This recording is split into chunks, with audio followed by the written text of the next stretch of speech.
This is a bit of biology with Mr. Rock, and today we are going to be talking about active transport.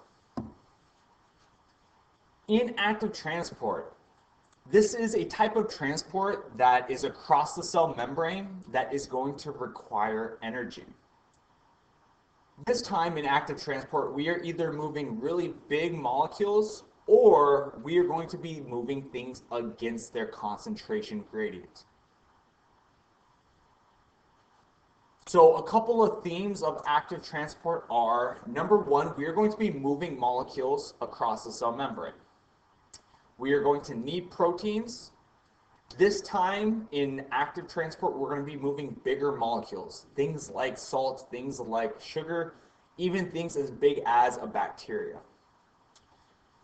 Like I said with the definition, we are going to be moving things against their gradient. That means instead of diffusion going from a high concentration to a low, we are now going to be going from a low concentration to a high.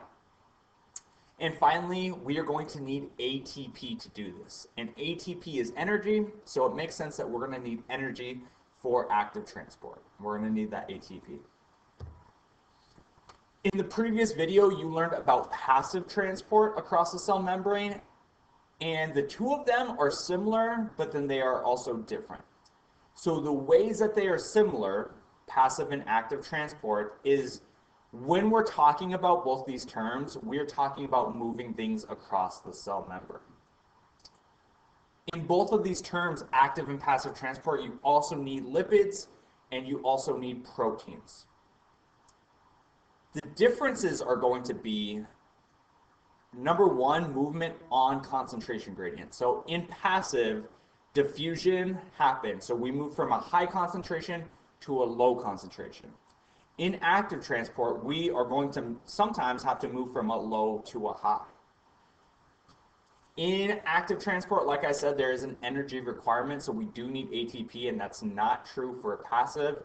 And then the size of the molecules is going to be different. We're now going to be moving really, really big molecules in active, and passive transport were smaller molecules like water and oxygen gas. So the first example of active transport is protein gates, or also known as pumps, so protein pumps. This is when we are pumping a molecule or moving a molecule across the cell membrane using a protein. And when we're doing this, two things to point out. Number one, energy is required. So in this picture down here, this is the first picture, and this is a sodium-potassium pump in our nerve cells. The big thing that I would like to point out is right there, ATP is being broken off, and we are using that ATP for energy. So in order to move sodium across the cell membrane, we are going to need energy. The second thing that I'm going to point out is we are moving it against the concentration gradient.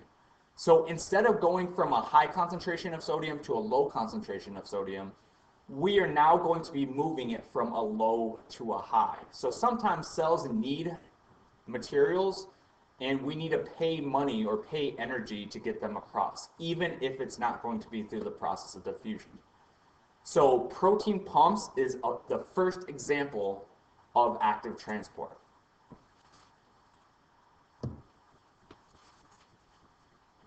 The second example of active transport is going to be bulk transport.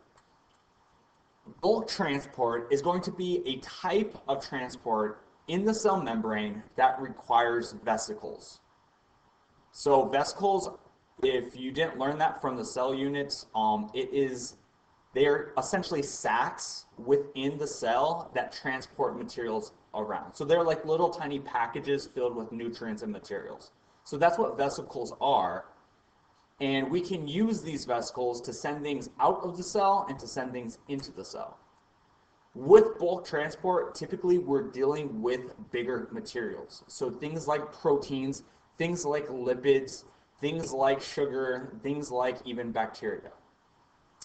And there are two types of bulk transport. So exocytosis and endocytosis. Exocytosis is the process of moving things out of the cell using vesicles. So vesicles is the key thing right here. You have it here in this picture. This is a vesicle. And the vesicles attached to the cell membrane, they're filled with maybe enzymes like digestive enzymes, and they latch onto the cell membrane and they release out of the cell. So this is exocytosis. Exo thinking exit. So things are exiting the cell using vesicles.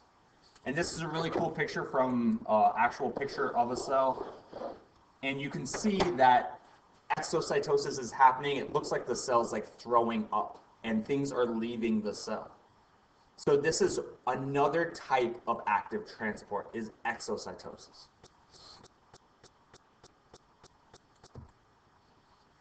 And the last type of active transport that we're talking about today is endocytosis, which is the opposite of exocytosis.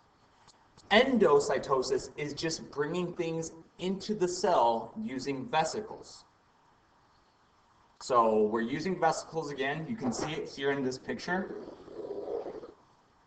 We have materials on the outside. The cell actually kind of like, the cell membrane folds in on itself and detaches, and then that's how we get our vesicle.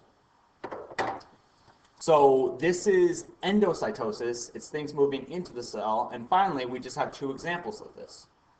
So penocytosis is an example of endocytosis. And this is when we're bringing in small molecules via vesicles or liquids into the cell. So penocytosis is small molecules and liquids coming into the cell.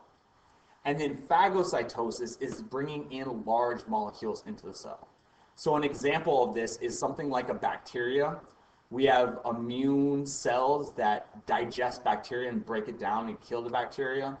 So in order to engulf or swallow up the bacteria, we do phagocytosis, our cells do, and the cell membrane moves around the bacteria and pretty much swallows it and takes it inside through a vesicle. So these are two examples of endocytosis, and endocytosis is an example of active transport. This has been a bit of biology with Mr. Rock. I'm signing off.